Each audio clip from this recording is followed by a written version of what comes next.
Guys welcome back to the vlog ને તારીખ છે આજે 25 અને સવારના વાગ્યા છે 11:30 ને હું જઈ રહ્યો છું અત્યારે ફરીવાર પાછા સુરત જઈએ છીએ અને ગામના રસ્તે આપણે કમ્પ્લીટ ઊભા છીએ ગાડી અહીંયા કમ્પ્લીટ અને ગામની બહાર તો આપણે કમ્પ્લીટ નીકળી ગયા અને અહીંયાથી આપણે જવાનું છે પહેલા આપણા ભાઈબંધના ઘરે જવાનું છે ભાઈબંધના ઘરેથી પછી આપણે જવાનું છે આ વખતે રોરો ફેરીમાં અહીંયાથી જવાનું છે ઘોઘા અને ઘોઘાથી પછી સીધું હજીરા રોરો ફેરીમાં જવાનું 5 કલાકનો રસ્તો છે ફટાફટ ભોગી જવાનું છે આગળ તમને છે ને ડાયરેક્ટ મળી હવે સીધા ઘરેથી કમ્પ્લીટ નીકળી ગયો આવી ગયો છું પેટ્રોલ પંપ ઉપર કારણ કે આપણી ગાડીને લાગી હતી ભૂખ એટલે આના સૌથી પહેલા છે ને પેટ્રોલ પુરાવી જેથી કરીને આપણે રસ્તામાં ઊભી ન રાખે.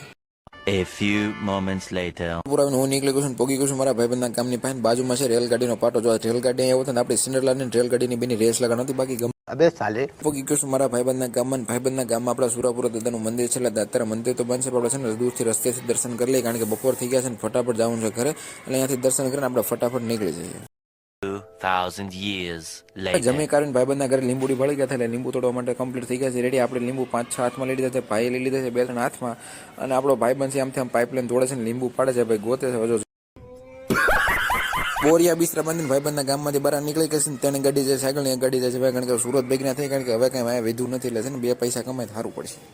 શાબાશ બેટા. રસ્તે ઉભો છું આપણી ગાડી સાઈડમાં મૂકીને ભાઈબંધની 3 ગાડી ઉભી છે પેટ્રોલ પુરાવા કારણ કે એની ગાડીમાં પેટ્રોલ હતું નહીં આપણી ગાડીમાં તો ઓલરેડી આપણે ગાડીની ટાંકી ફૂલ હવારમાં કરાવી જ નાખી છે એટલે ફટાફટ આવે એની વાટે શું આવે એટલે ફટાફટ અહીંયાથી નીકળવાનું છે ને પછી સીધી મજા નહીં આ રહા હૈ. એમની સિંગલ પટ્ટીઓ મૂકીને આપણી સિન્ડ્રેલા સડી ગઈ છે હવે હાઈવે ઉપર ભાવનગર વાળો એક્સપ્રેસ વે ગાડી પકડી લીધી ને અહીંથી ગાડી છે ને સીધી ઘોઘાથી ઉભી રહે ત્યાં સિવાય ગાડી કે ઉભી જગ્યાએ રાખવાની થતી જ નથી.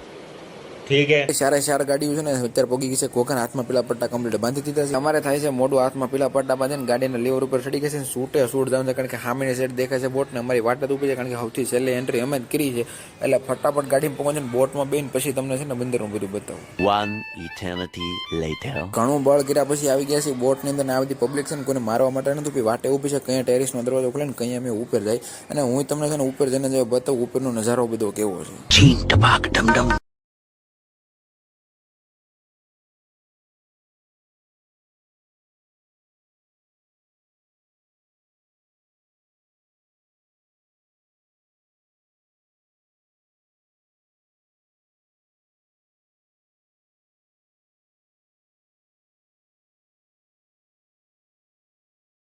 A few moments later. 2 કલાકની અંદર છે ને ભાઈ હાંજ પડી ગઈ છે અંધારું થઈ ગયું છે ચારેય બાજુ ને અત્યારે આખી લાઇટિંગ કરે છે ઉપરની સાઈડ સોલાર ફિટ કરે છે એની અંદર લાઇટિંગનું ડેકોરેશન કરે છે એટલે એકદમ ક્લબ જેવું લાગે છે એમાં ભરતી બાજુ પબ્લિક બધી બેઠી છે અને આ બધા આપણા ફ્રેન્ડો છે ને આ બાજુ તો આખો દરિયો છે એમાં તો કંઈ એટલું બધું અંધારામાં કંઈ દેખાતું છે નહીં ને બાકી ઉપર લાગતી તમને ઠંડી એટલે આવી ગયા છે નીચેના આ સાઈડ આખું ગિફ્ટ માટેનું સેક્શન છે ને સામની સાઈડ આખું ગેમ ઝોન બનાવેલું છે અને આપણે થોડુંક જોઈએ આ સાઈડ કે આપણને થોડાક ગેમ અને આ સાઈડ મૂકેલ છે આપણા એન્ટરટેનમેન્ટ માટે 2 ટીવીઓ મસ્ત એની અંદર જે મૂવી મસ્ત હાલે છે. क्या बोला तूने?